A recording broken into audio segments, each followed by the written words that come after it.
네, 안녕하십니까. 이미지 처리 및 분석 제6강에 오신 것을 환영합니다. 제6강에서는 파트를 두 가지로 나눠서 본 강의를 시작하도록 하겠습니다. 지금 하고 있는 강의는 파트 1에 해당하는 이미지 레스토레이션에 대한 것이 되겠습니다. 파트 2에서는 이미지 리컨스트럭션에 대한 부분을 하실 것이고요. 주로 라돔 변환 같은 2디멘저널 이미지들을 3디멘저널 이미지로 혹은 정보로 다시 형성하는 방식에 대한 내용을 말씀드리도록 하겠습니다. 파트 1에서는 이미지가 열화됐을 때, 즉 이미지의 품질이 굉장히 안 좋아졌을 때, 그렇게 품질이 안 좋아진 이미지를 우리가 어떤 식으로 최적화해서 다시 원상복구할 수 있을지에 대한 다양한 내용들에 대해서 말씀을 드리도록 하겠습니다. 일단 기본적으로 우리가 이미지가 왜 열화되는지에 대해서 물론 여러 가지 원인이 있겠습니다만 이것을 수학적인 관점에서 일반적인 프레임워크에서 한번 생각해 볼 필요가 있겠죠. 지금 이제 이 도식에서 보이고 있는 이 fxy는 열화가 되기 전에 아주 오리지널 이미지가 되겠습니다. 즉 퀄리티가 전혀 열화되지 않은 이미지가 되겠고요. 여기 나와 있는 이 h라는 오퍼레이터는 이미지를 열화시키는 오퍼레이터가 되겠습니다. 예를 들어서 이미지 블러링이 됐다든지 이미지가 어떤 피사체가 움직여서 그 움직이는 것 때문에 이렇게 흔들리는 이미지 같은 것들 혹은 여러 가지 다른 원인에 의해서 이미지가 열화가 되는 그런 오퍼레이터가 있을 수 있겠습니다. 이렇게 열화가 되고 난 상황에서 또 외부에서 어떤 요인에 의한 노이즈가 있습니다. 그래서 노이즈가 더해진 그 결과물들이 이제 우리가 보게 되는 이렇게 열화된 이미지가 되겠죠. 그 이미지를 우리가 GXY라고 하겠습니다. 그런 다음에 이 이미지를 만약에 이 열화된 어떤 오퍼레이터를 만약에 우리가 인버스 오퍼레이터 할 수 있다 그러면 어느 정도 복원된 이미지를 얻을 수 있을 겁니다. 그런데 이제 관건은 이 노이즈가 열화가 된 것에 비해서 이 노이즈의 이펙트가 얼마나 이 열화된 이펙트에 비해서 얼마나 큰가, 또 얼마나 강력한가 이것이 주된 관점이 됩니다. 이미지 레스토레이션에 있어서요. 왜냐하면 우리가 이 오퍼레이터, 이미지를 열화시키는 오퍼레이터를 완전히 알고 있다고 하더라도 노이즈에 대한 정보를 우리가 제대로 처리하지 못하면 이미지를 인버스 필터링을 하고 난 이후에도 여전히 이미지의 열화가 크게 개선되지 않았을 것이기 때문에 결국은 이 노이즈와 이미지 열화의 오퍼레이터를 우리가 어떻게 하면 잘 분리해서 잘 처리할 수 있을 것인가. 이 부분이 이미지 리스토레이션에 있어서의 가장 큰 관건이 되겠습니다. 그래서 그렇게 복원된 이미지를 우리가 여기다 햇을 씌워서 f햇이라고 부릅니다. 당연히 fxy와 f햇xy는 거의 비슷해 보이겠지만 약간의 차이는 있을 것입니다. 왜냐하면 우리가 이 이미지 열화하는 오퍼레이터의 정보를 완벽하게 모를 수도 있고요. 이 노이즈의 원인을 완벽하게 모를 수 있기 때문에 그렇습니다. 그래서 어느 정도의 차이는 있겠지만 최대한 오리지널 이미지에 가까운 이미지로 복원시키는 것이 이제 이 이미지 리스토레이션에 있어서의 가장 큰 목적이 되겠습니다. 특히나 우리가 이런 오퍼레이터들 중에서 특히나 수학적으로 다루기가 쉬운 오퍼레이터들이 있습니다. 나중에 다시 한번 더 자세하게 설명해 드리겠지만 이 오퍼레이터가 특정한 경우가 있습니다. 그것은 바로 리니어한 경우 그리고 shift의 invariant한 경우입니다. 그래서 줄여서 linear and shift invariant 오퍼레이터라고 합니다. 이런 조건을 만족시키는 것을 우리가 LSY 시스템이라고도 하고요. 혹은 이제 Position Invariant 하다고 그래서 LPI라고도 합니다. 나중에 다시 설명을 하겠습니다. 어쨌든 이런 조건을 만족시키는 오퍼레이터일 때는 우리가 이 이미지 레스토레이션을 조금 더 수학적으로 더 정교하게 다뤄볼 수 있는 여지가 생깁니다. 일단은 기본적으로 이 이미지의 열화 오퍼레이터라는 것은 결국은 여기서 말하는 것이 컨볼루션입니다. 맞죠? 그래서 이미지 필터링에서 우리가 배웠던 그런 컨볼루션인데 원래 이미지 행렬이 있고 그 다음에 공간상에서의 이미지 디그라데이션 커널 행렬이 있습니다. 그래서 이 행렬과 이 행렬의 이런 필터링 컨볼루션을 거치면 어떤 열화된 이미지가 나올 것이고 거기에 똑같은 사이즈의 각 픽셀마다 어떤 특징을 가지고 있는 노이즈들이 추가될 수 있겠죠. 그 노이즈들이 합쳐진 값이 이제 우리가 보게 되는 어떤 그런 최종적인 열화된 이미지가 될 것이고 이것을 우리가 만약에 프리에 트랜스폼을 하면 역공간상에서는 이렇게 U와 V 공간에서 곱해지게 나오게 될 거고요. 이런 필터에 의한 이미지 컨볼루션은 당연히 이미지끼리의 행렬 곱으로 나타나게 될 것입니다. 그래서 이제 이 이미지 레스토레이션에 관련되는 이 필터들 그리고 이 노이즈들에 대해서 이제 우리가 어떻게 접근해 볼 수 있는지 알아보겠습니다. 일단 기본적으로 노이즈에 대해서 우리가 한꺼번에 이 노이즈는 저런 노이즈다 라고 우리가 지칭하면서 노이즈의 정체를 밝혀내기가 굉장히 어려운 까닭 중에 하나는 노이즈를 만들어내는 그런 원인들이 굉장히 다양하기 때문에 그렇습니다. 여러분이 가장 익숙할 만한 그런 열정 노이즈나 어떤 이런 화이트 노이즈 같은 경우도 있겠지만 여러 가지 원인에 의해서 노이즈들이 생길 수가 있습니다. 예를 들어서 외부에 어떤 특정한 자극이 있다든지 아니면 시스템이 시그널을 디지털 프로세싱, 시그널 프로세싱하는 과정 가운데서 시그널 그런 픽업 프리퀀시 때문에 생기는 것이라든지 아니면 시그널이 외부의 아날로그 신호를 전기적 신호로 바꾸는 과정에서 또한 특정한 그런 인스트루멘탈 노이즈에 노출이 될 수도 있습니다. 다양한 노이즈의 원인이 있겠습니다만 크게 6가지 노이즈로 우리가 이 노이즈들을 나눠볼 수 있겠습니다. 일단 가장 첫 번째로 다룰 수 있는 노이즈는 가우시안 노이즈가 되겠습니다. 이 가우시안 노이즈는 보통 이제 온도의 분포가 불안정하거나 아니면 이런 광량 분포가 불안정할 때 그 자체에서 생기는 논 유니포미티 때문에 생깁니다. 그래서 어떤 이제 이런 평균 값이 있고요. 그 다음에 분산 값이 있을 때 각 픽셀에서의 픽셀 값이 어떤 분포로 가질 것인가. 그러니까 원래 픽셀에 뭐 R값, G값, B값이 있겠죠. 그 R값, G값, B값이 뭐 127, 뭐 128 이런 식으로 나왔다 쳤을 때 걔네들이 딱 127, 128, 뭐 118 이렇게 딱 정확하게 나오는 게 아니고 뭐 100부터 120까지, 100부터 130까지 어떤 그런 분포로 보이게 되는 것이죠. 노이즈에 의해서. 그렇게 되면은 그 부분에서의 픽셀의 그런 정확도가 그만큼 분포가 되기 때문에 사라지게 될 것입니다. 약해지게 되겠죠. 그래서 그런 것들은 이제 보통 이제 우리가 가우시안 노이즈라고 합니다. 두 번째 타입의 노이즈는 레일리 노이즈라고 하는 건데요. 이것은 보통 우리는 레인지 이미징을 하는 과정에서 많이 생깁니다. 레인지 이미징이라는 건 뭐냐면 뭐 이것도 비슷한 개념이 되겠는데요.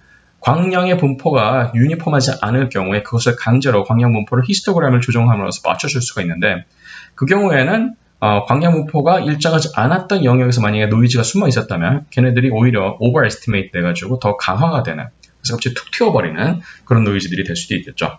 그래서 약간 가우시안 노이즈보다는 조금 더 왜곡된 형태의 노이즈가 생기게 됩니다. 그런 노이즈들을 우리가 레일리 노이즈라고 하고요. 이러한 확률 분포 함수를 갖습니다. 그래서 이런 확률 분포 함수에 대한 평균값과 표준 편차 우리가 다 계산할 수 있죠. 이건 분산입니다. 시그마가 표준 편차죠. 그 다음에 또 다른 노이즈로서 우리가 에렐랑 노이즈라는 것이 있고요. 다른 말로는 감마 노이즈라고 합니다. 레일리 노이즈나 가우시안 노이즈에 비해서 조금 더 비대칭 형태로 나오게 되는 노이즈의 이런 픽셀 디스트리뷰션 값을 보이고 있습니다. 그리고 또 비슷한 개념으로 이것들은 대부분 이제 이렇게 중간에 어떤 맥시멈을 보이고 이렇게 휘어지는 그런 디스트리뷰션을 보이는데 이것은 그냥 쭉 감소하는 노이즈로 보이죠. 그런 노이즈들은 우리가 익스포넨셜 노이즈라고 하고요. 평균과 그리고 분산을 마찬가지로 이러한 분포 함수로부터 계산할 수 있습니다. 유니폼 노이즈는 굉장히 간단합니다.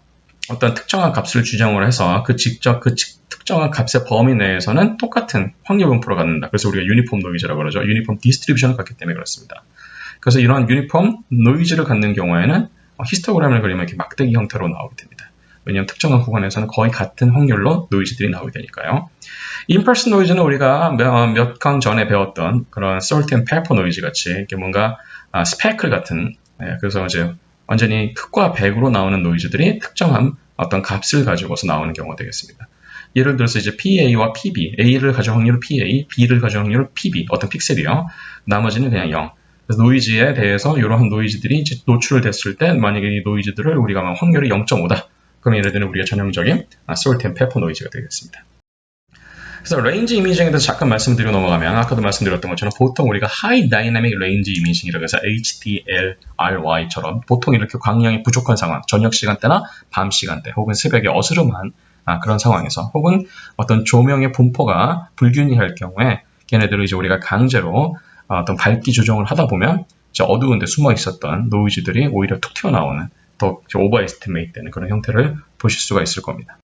대표적인 노이즈들은 뭐 이런 노이즈들이 되겠죠. 레인지 이미징에서는. 그래서 앞서 말씀드렸던 것처럼 다양한 이런 노이즈들의 타입 1, 이제 우리가 함수 형태로 표시하면 이렇게 됩니다. 그래서 맨 왼쪽에 있는 것이 가우시안 노이즈 타입이고요. 중간에 있는 게 레일리, 그 다음에 감마, 익스포넨셜, 유니폼, 임펄스가 됩니다. 사례를 보시면 이렇습니다. 가우시안 노이즈 같은 경우에 보시다시피 어떤 이제 픽셀에 여기는 원래 이제 가장 하얀 거, 중간 그레이, 어두운 그레이 라는 어떤 이제 이런 대표값이 원래 있어야 되는데 그 대표값으로부터 이렇게 보시다시피 대칭 형태의 가우시안 노이즈들이 디스트리뷰션 되고 있는 것을 볼 수 있습니다. 비슷해 보이긴 하지만 중앙에 있는 것은 레일리 노이즈 디스트리뷰션이 되겠습니다. 마찬가지로 어떤 대표값으로부터 디스트리뷰션을 하고 있습니다만은 조금 더 그 대표값들 사이가 잘 구분되는 것을 볼 수 있죠. 왜냐하면 이것은 비대칭이기 때문에 그런 것이죠.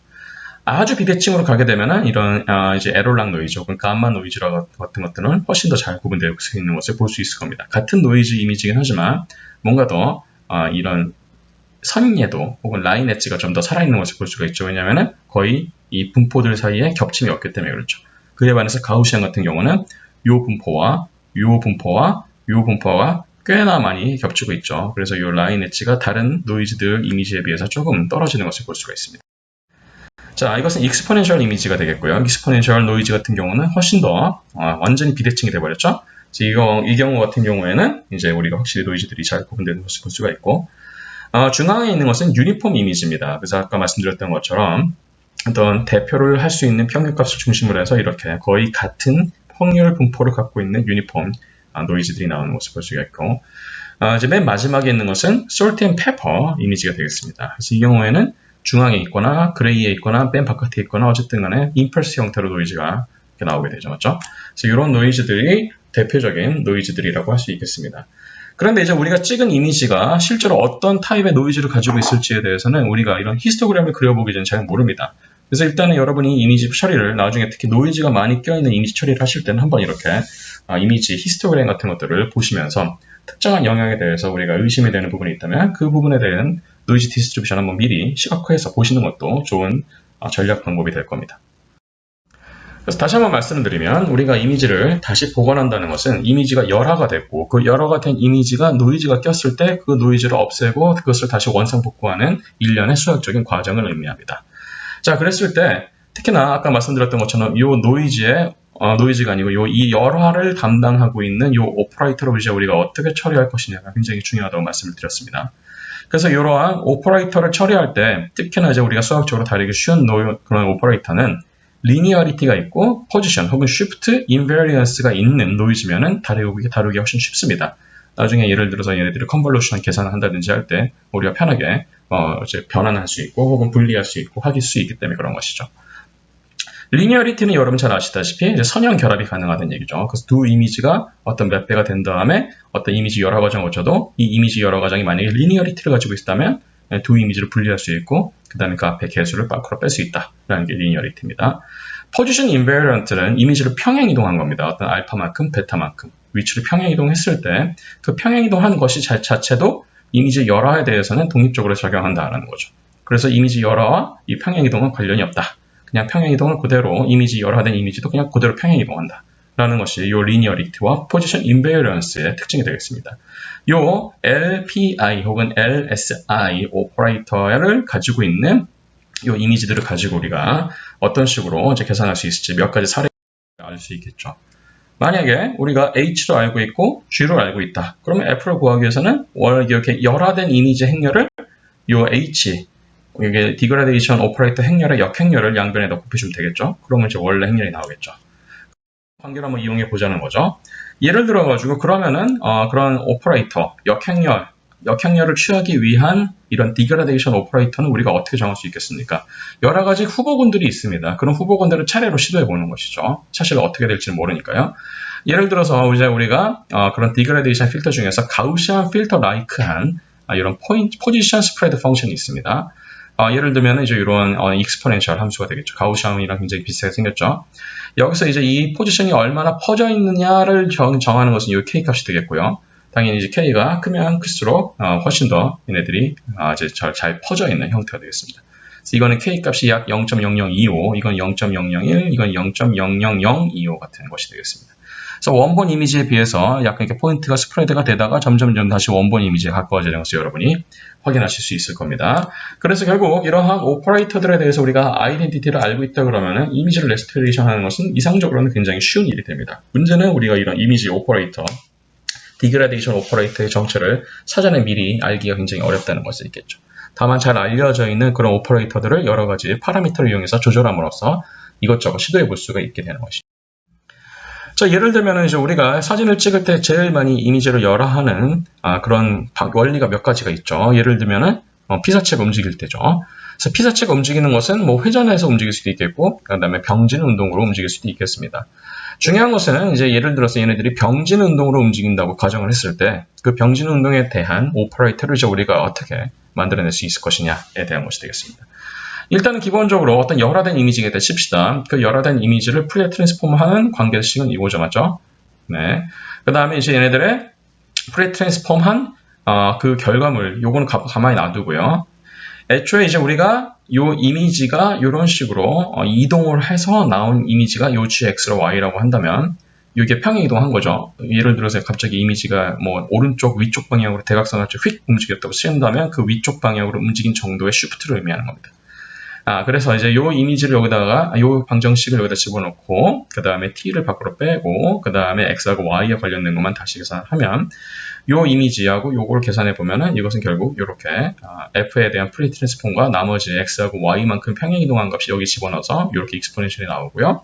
그 다음에 우리가 여기서 요 FUV는 t하고 상관이 없으니까 밖으로 빼고 그럼 이제 적분 0부터 t까지 익스포넨셜을 따로 이렇게 계산한 값을 우리가 HUV라고 정의를 한다면 결국은 요 역공간에서의 블러드된 이미지는 원래 이미지와 요 오퍼레이터, 이 트랜슬레이셔널 무브먼트에 대한 오퍼레이터에 대한 역행렬로 이렇게 표시할 수 있게 될 것입니다.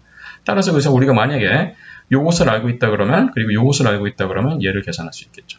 여기서 이제 HUV를 조금 더 간단하게 하는 방법이 이겁니다. 예를 들어서 움직이는 것을 얘네들이 가속 운동을 하지 않고 만약에 등속 운동을 했다 칩시다.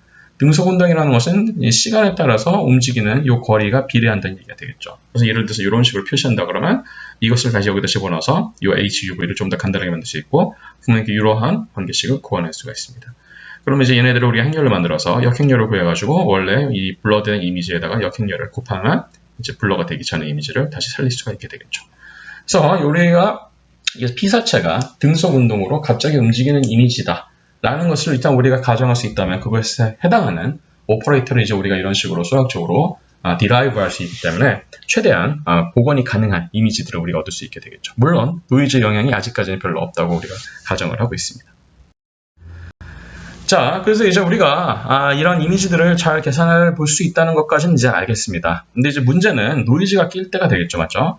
이 노이즈가 없었다면 그냥 지금 봤듯이 원래 이미지에 디그라데이션을 일으키는 행렬의 어떤 역공간에서의 행렬이 있고 그래서 이렇게 디그라데이션 된 이미지가 나온다 라는 것을 알면은 요것을 역행렬로 취하면 끝인데 문제는 그 과정 가운데 하여튼간 모종의 이유로 노이즈가 낀다는 것이고요. 이 공간상에서의 노이즈를 우리가 에타 XY라고 그러고 그것의 역공간상에서의 노이즈를 NUV라고 하겠습니다. 그런다 그랬으면 이제 우리가 실제로 보게 되는 건 뭐냐? 이제 양변에다가 이제 만약에 이제 역행렬을 취했다고 치는 겁니다. 이렇게 역행렬을 취했다고 치면은 이제 F hat UV는 그냥 FUV 더하기 요 노이즈를 이거 그 역공간에서의 디그라데이션 행렬로 나눠준 그런 값이 나오게 되는 것이죠.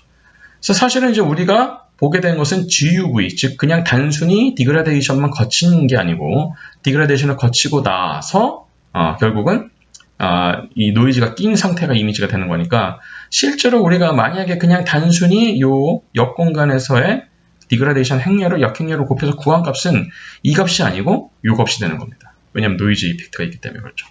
노이즈가 굉장히 작다 그러면 우리가 원했던 값이 나오겠죠. 원본 이미지가 나오겠죠. 그렇지만 노이즈가 굉장히 커지는 수가 있습니다. 맞죠? 노이즈가 굉장히 커지는 경우는 뭐 아까 얘기했던 솔트 앤 페퍼 노이즈가 있을 수도 있겠고요.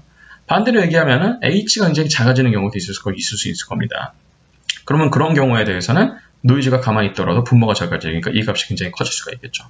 이 값이 너무 커지면 이 값의 정보가 사라지게 되는 겁니다. 이 값이 너무 커지게 되니까. 그러면은 우리가 애써서 복원한 이미지가 결국 그냥 노이즈를 단순히 역행렬로 그냥 역행렬 취한 그런 이미지가 돼버리는 것이죠. 그러면은 실제로는 이 이미지가 무슨 이미지였는지 정보는 여기 있었는데 이 이미지만 나오게 되는 거니까 이 이미지가 제대로 레스토레이션이 안 된 겁니다. 결국 이 노이즈들을 우리가 어떤 식으로 필터링을 할 것이냐가 굉장히 중요한 관건이 되겠죠. 그래서 이 다음 슬라이드부터는 이 노이즈가 껴있는 상황에서 우리가 어떻게 이미지가 열화됐을 때 그것을 다시 복원할 수 있을 것인지에 대한 몇 가지 전략을 말씀드리도록 하겠습니다. 일단은 우리가 저저번 시간에 배웠던 그런 어떤 밴드 패스 필터 같은 것들을 이용하는 것을 한번 생각해 볼 수 있겠죠. 프리 트랜스폼에서 우리가 후반부에서 역공간에서 얘네들의 이제 그런 프리퀀시에 대한 내용을 다뤘습니다. 맞죠? 그래서 이제 로우 프리퀀시와 그 다음에 하이 프리퀀시가 있었습니다. 그래서 이런 필터링을 하는 방법 중에 몇 가지가 있었는데 예를 들어서 저번에 배웠던 것 중에 버터워스 필터링이라는 것이 기억이 나실 겁니다. 버터워스 필터링은 결국 이런 거죠. 이제 노이즈가 껴서 이렇게 이미 복원이 됐지만 약간 지저분하게 복원이 된 이미지 자체에다가 다시 필터링을 거는 거죠. 어떤 필터링을 거느냐? 로우 패스 필터링 혹은 하이 패스 필터링을 거는데 특히나 이 값이 굉장히 커질 수가 있다는 것이 우리가 걱정이 됐었죠, 맞죠? 그러면은 적어도 얘가 너무 커져서 얘가 묻히는 걸 방지하기 위해서는 하이 패스를 쓰는 게 아니고 로우 패스를 쓰면 되겠죠. 하이한 애들은 다 날려버린다는 거죠, 맞죠? 그러면은 결국 이러한 형태의 버터워스 로우 패스 필터 이 함수를 쓰면 될 것입니다. 그래서 이렇게 복원된 이미지에다가 다시 필터링을 한 이미지를 쓰면 될 것이고, 이 이미지가 얼마나 로우 패스의 범위를 결정하실 것이냐는 여기서 말하는 이 스레시홀드 거리인 D로 결정이 됩니다. 그래서 D가 41대, 71대, 85일 때 각각 어떻게 복원이 되는지를 보였습니다만은, 여기서 보시는 것이 바로 그냥 이게 해시입니다. 전혀 처리가 안 된 그냥 역행량만 취한 값이죠. 알아볼 수가 없죠. 자, 로우 패스를 조금 하면은 어느 정도 이제 이미지가 잘 나오죠, 맞죠? 자, 로우 패스를 그럼 조금 더 D를 늘리면 이번엔 조금 더 많은 정보가 디테일이 살아나니까 될 텐데, 이 D를 너무 많이 해버리면 이번에 어떤가요? 이 정보들이 많이 포함이 돼버릴 것이니까 다시 없어지는 형태가 될 겁니다. 그래서 최적의 D 값이 존재할 것이다 라는 것을 우리가 이런 사례로부터 알 수 있겠고, 결국 버터워스 필터링을 이용할 때 우리가 이런 스레시홀드의 거리를 어떻게 잘 이용할 것이냐 라는 것을 이제 여러분께서 조절할 수 있는 파라미터라고 생각하시면 되겠습니다. 자, 그 다음에 이제 이러한 버터워스 필터링 같은 경우는 결국 로우 패스 필터를 이용해서 이미지를 최대한 노이즈의 영향으로부터 해방시키려는 그런 전략이었다 칩시다. 그렇지만 조금 더 노이즈의 분포에 대해서 좀 더 어댑티브하게, 그러니까 좀 더 스마트하게 대응할 수 있는 방법들이 몇 가지가 있습니다. 그 중에 제가 첫 번째로 말씀드리고자 하는 방법론은 바로 이제 우리가 전기공학이나 전자공학을 배우신 분들은 굉장히 익숙한 비너 필터가 되겠습니다. 비너 필터는 어떻게 보면은 이런 인버스 필터를 조금 더 제너럴라이즈한 경우라고 생각하시면 되겠습니다. 특히나 여기서 우리가 이제 눈여겨볼 것은 노이즈의 파워 스펙트럼, 즉 노이즈의 절대값들의 제곱이죠. 그 다음에 이미지의 파워 스펙트럼을 알고 있을 때 노이즈와 이미지의 파워 스펙트럼의 강도를 우리가 조절함으로써 실제로 이 복원된 이미지를 최대한 원본 이미지에 가깝게 만들겠다는 것이죠. 예를 들어서 이제 노이즈의 파워 스펙트럼이 전혀 없었던 상황이라 칩시다. 전혀 없었던 상황이라고 친다면 여기 SF 날라가고 요거는 이제 그 컨주게이트, 그래서 이제 컨주게이트입니다. H의 컨주게이트가 되겠고요. 그 다음에 이것은 이제 당연히 자기와 컨주게이트를 곱한 값이 되니까 컨주게이트 사라지고 나면은 G 나누기 H가 되는 것이죠. 결국은 그래서 이제 요 노이즈가 아예 없을 경우, 즉 SF가 에타가 빵이었을 경우에는 우리가 흔히 알고 있는 인버스 필터가 되겠고요. 노이즈가 껴있는 경우에 대해서 이 노이즈의 강도를 요게 K라는 어떤 파라미터를 가지고 얘기합니다. 여기서 말하는 K는 노이즈의 파워 스펙트럼 나누기 이미지의 파워 스펙트럼이 되겠습니다. 노이즈의 강도가 커지면 커질수록 K 값이 커지겠죠. 그래서 이 K 값을 이제 우리가 어떤 식으로 노이즈 인텐시티 컨트롤이 되는지가 여기서 K 값이 결정하게 되는 것이고, K가 빵인 경우에는 그냥 단순한 인버스 필터가 된다라는 것이죠. 그래서 우리가 이것을 조금 더 이제 조절 가능하게 만들기 위해서는 이 K 값 자체 앞에다가 감마를 씁니다. 이 감마는 이제 우리가 감마를 조절함으로써 이제 이것 자체를 이제 우리가 비너 필터 된 이미지라고 하는데, 비너 필터 된 이미지의 퀄리티를 향상을 시키는 것이죠. 그래서 감마 값을 조절한다 라는 얘기를 여러분 많이 들어보셨을 텐데 굉장히 많은 의미가 있겠습니다만은, 비너 필터에서는 이런 파라미터릭 비너 필터를 위한 파라미터 조정이라고 생각하시면 되겠습니다.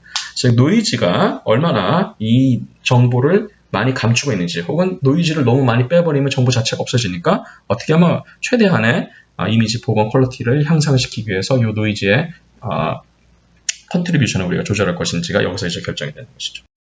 지금 여기서 이제 나와 있는 것이 이제 그런 이해가 되겠습니다. 이 맨 위에 보시는 것이 이제 오리지널 이미지 되겠고요. 이것이 이제 어떤 이 디그라데이션 오퍼레이터에서 디그라데이션 된 이미지라고 보시면 되겠고, 이렇게 디그라데이션 이미지를 그냥 단순히 인버스 필터를 하면은 이렇게 별로 알아볼 수 없는 이 정보들이 나오게 됩니다. 그 다음에 여기서는 아까 우리가 봤었던 로우 패스 필터, 즉 버터워스의 로우 패스 필터를 한 건데, 원본 이미지와 비교해보면 비교적 디테일이 살긴 했지만 여전히 정보들이 많이 죽어있는 것을 볼 수가 있는데, 비너 필터링, 즉 어댑티브 필터링을 했을 경우에 우리가 적당한 이 감마 값을 잘 조절하게 되면 훨씬 더 자세한 정보들이 살아나고 있는 것을 여러분이 확인하실 수 있을 겁니다. 자, 이것을 조금 더 우리가 이런 파라메트릭 비너 필터링을 조금 더 수학적으로 조금 더 제너럴라이즈 시킬 수 있는 방법이 있는데요. 결국은 이제 이 원래 이미지의 디그라데이션 매트릭스의 임팩트와 그 다음에 다시 복원된 임팩트를 이제 이런 파워 펑션으로 배분을 적절하게 하는 겁니다. 그래서 예를 들어서 여기서 만약에 알파가 1이다. 알파가 1이면 이건 단순히 그냥 인버스 필터링이 되죠. 왜냐면 얘네들은 사라지고 얘만 남게 되니까요. 그 다음에 여기 컨주게이트끼리 사라지면 그냥 G 나누기 H가 되니까 인버스 필터링이 되겠죠. 알파가 빵이다. 그럼 얘는 빵이 되고 얘는 1이 되니까 우리가 흔히 얘기하는 파라메트릭 미너 필터링이 될 것이고, 얘도 2분의 1이고 얘도 2분의 1일 경우에는 마치 루트를 씌운 것처럼 나오게 될 테니까 걔네들을 우리가 기하 평균 필터링이라고 합니다. 그래서 지오메트릭 민 필터링이라고 하죠. 그래서 우리가 이제 결과적으로는 조절할 수 있는 것이 알파하고 베타 값이 두 개가 되니까 조금 더 정교한 그런 파인 튜닝이 가능해지게 되겠죠. 그래서 어쨌든 이런 것들을 이제 우리가 통틀어서 어댑티브 노이즈 필터링이라고 합니다.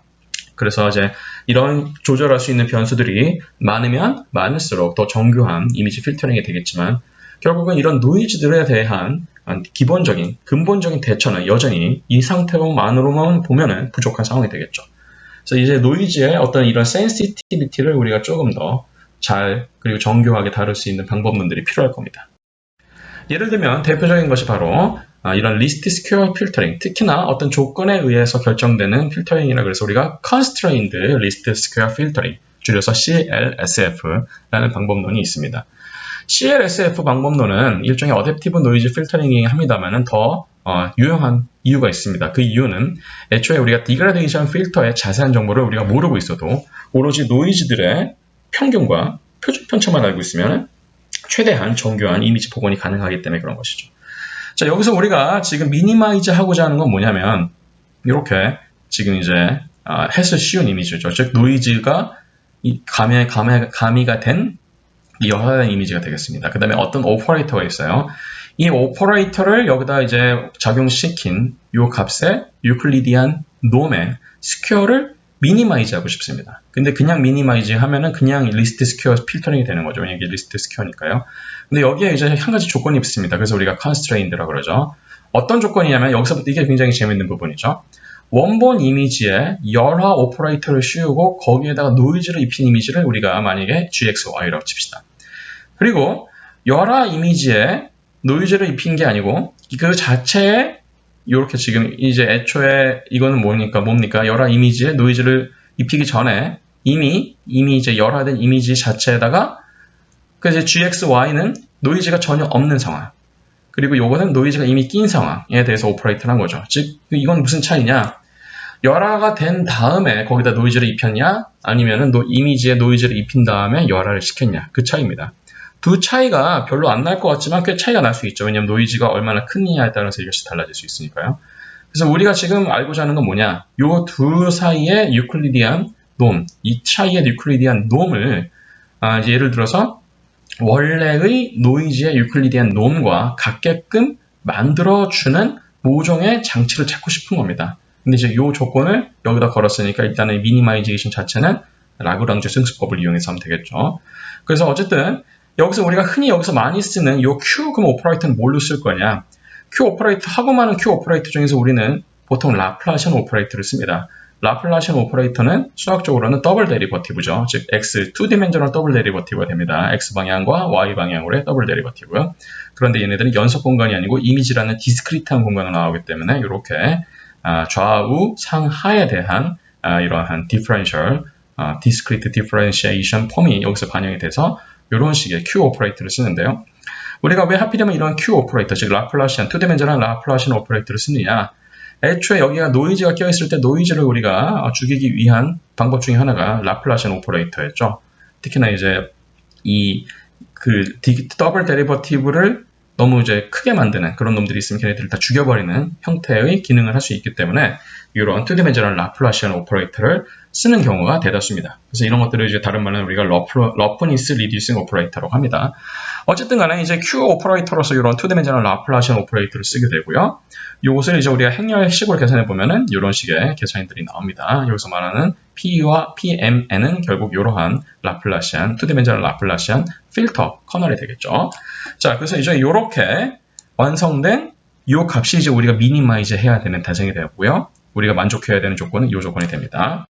그랬을 때 결국은 다시 한번 얘기를 하면은 이 조건에는 컨스트레인트로 놓고 이것을 이제 우리가 미니마이즈 하고 싶은 건데 뭐에 대해서 미니마이즈 하냐면은 결국 이제 이 F가 얼마나 잘 변하느냐에 대해서 미니마이즈 하니까 결국 거기서 최적화된 햇 값은 역공간에서 핵값은 이런 식의 관계식으로 우리가 유도할 수 있습니다. 그리고 여기서 말하는 이제 이 감마가 바로 우리가 튜닝을 해야 하는 그런 파라미터가 되는 것이죠. 특히 여기서 말하는 P는 라플라시안 커널의 푸리어 트랜스폼을 한 결과입니다. 이것을 이제 원래 이건 지금 레시프로칼 공간이고요. 이거는 이제 원 공간으로 다시 복귀를 하면 여기서 다시 푸리어 트랜스폼 하면 되겠죠. 인버스 푸리어 트랜스폼 하면 되겠죠. 그러면은 이렇게 다시 우리가 구할 수가 있게 되겠죠. 결국 그래서 이 값이 이제 우리가 알고자 하는 값이 되는 것이죠. 그래서 이제 알고리즘은 이렇습니다. 일단 감마 값을 모르죠. 그래서 어떤 감마를 일단 씁니다.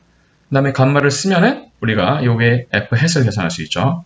F 햇을 계산하면은 이미 여러 대 이미지 정보를 알고 있고, 그 다음에 F 햇을 계산했으니까 요 사이에 유클리디안 놈을 계산할 수 있고요. 요 유클리디안 놈이 주어진 이미지의 이런 노이즈, 유클리디안 놈과 같은지를 비교합니다. 그래서 요 차이가 당연히 나겠죠. 요 차이가 우리가 미리 설정한 어떤 미니멈 크라이테리아 밑으로 떨어질 때까지 감마를 계속 조정하는 거죠. 그래서 감마가 딱 조절이 되면은 이제는 완성이 된 거죠. 뭐가 완성이 됐느냐?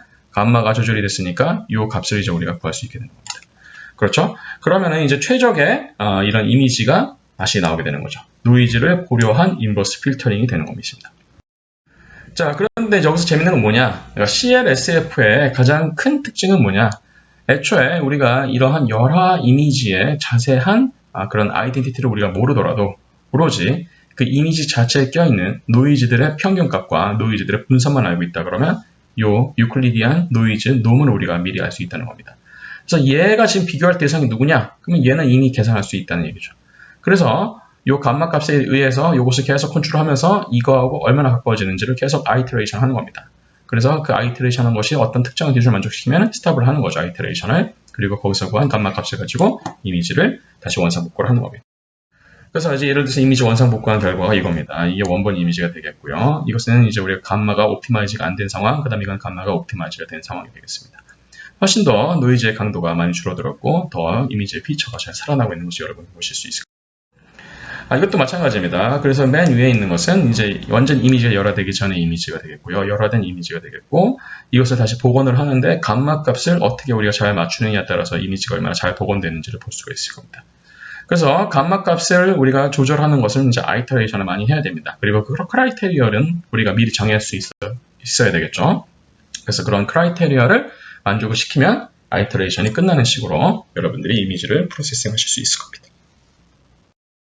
그래서 대표적인 이미지가 바로 이제 이런 것들이 되겠죠. 이제 예를 들어서 어떤 체커보드 이미지가 있는데 그 체커보드 이미지가 어떤 열화가 된 상황이었다고 했을 때 이런 CLSF 방법에 의해서 다시 잘 이 감마 값을 파인 튜닝 해가지고 보고하는 결과가 왼쪽에 있는 이미지가 되겠고요. 오른쪽에 있는 이미지는 충분히 감마가 옵티마이즈가 안 된 상황에서 복원이 된 겁니다. 그래서 블랙 앤 화이트 영역은 보일 수 있겠습니다만 각각의 영역에서 노이즈들이 여전히 굉장히 높은 강도로 존재하고 있는 것을 여러분이 보실 수가 있을 겁니다. 그래서 지금 이제 파트 1에서는 이미지 이 레스토레이션에 대한 간략한 내용을 여러분께 말씀을 드렸고요. 강의 노트로 다시 한번 보시면서 수학적인 내용을 따라가실 수 있게 바라고 특히나 첨부해드리는 그런 코드를 한번 활용해 보셔서 이 과정 가운데 제가 지금 설명드렸던 이런 원리들이 어떻게 구현이 되고 있는지를 여러분 한번 스스로 핸즈온 세션을 통해서 테스트해 보실 수 있으면 좋을 것 같습니다. 제 6강의 파트 2에서는 이제 이미지 리컨스트럭션에 대한 내용을 조금 더 다루도록 하겠습니다. 이미지 리컨스트럭션은 보통 이제 우리가 여러분이 이제 병원에서 많이 찍어보셨을 수도 있는 그런 CT 같은 이미지. 네, 그래서 이제 그런 어떤 이제 위상, 이제 우리가 보통 이게 2디멘전하게 다른 단면들로 이루어져 있는 그런 이미지들을 종합해서 어떻게 3디멘전으로 다시 원상복구할 수 있을 것이냐, 그런 복셀 이미지를 어떻게 복구할 수 있을 것이냐 라는 그런 부분에 대해서 여러 가지 변환, 특히 라돈 변환에 대한 내용을 다룸으로써 파트 2에서도 이 부분을 조금 더 세심하게 다룰 수 있도록 하겠습니다. 지금까지 제 6강 파트 1 강의였습니다. 경청해 주셔서 감사합니다.